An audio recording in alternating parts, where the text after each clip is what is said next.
Before that night, my life was pretty simple. I worked as a delivery driver during the day and spent my evenings gaming or hanging out with friends. Life wasn't anything extraordinary, but it felt safe. Then, one night, everything changed. I was out on a late delivery and stopped at a gas station for a quick coffee. As I stood at the counter, a man stormed in with a gun, yelling for everyone to get on the ground. At first I froze, thinking maybe it was a prank or some surreal nightmare. But the fear in the cashier's eyes told me it was real. I hit the floor, heart pounding, barely able to breathe.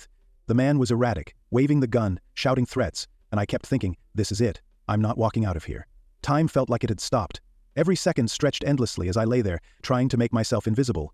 Eventually sirens blared in the distance, and the man ran off. The police arrived and everyone kept telling me, you're lucky to be alive. And I was. But surviving didn't feel like relief. It felt like I was carrying something heavy I couldn't put down. In the weeks after, the fear didn't leave. I couldn't walk into a store without scanning every corner for exits. Loud noises made me jump, and the idea of driving at night sent my anxiety through the roof. I quit my job because I couldn't bring myself to be out late again. I withdrew from friends and felt like I'd lost control of my life. Therapy helped me understand what I was going through, but healing wasn't quick or easy. There were days when I felt weak, ashamed even, for how much this had changed me. But over time I started to realize something. What happened to me was terrifying, but surviving it didn't make me weak. It proved I was stronger than I thought. I've learned to appreciate the small victories, like walking into a store without panicking or driving at night for the first time in months. I've also learned to lean on the people around me, something I used to avoid because I thought I had to handle everything on my own. The moral, I guess, is that fear is a part of life, but it doesn't have to control you.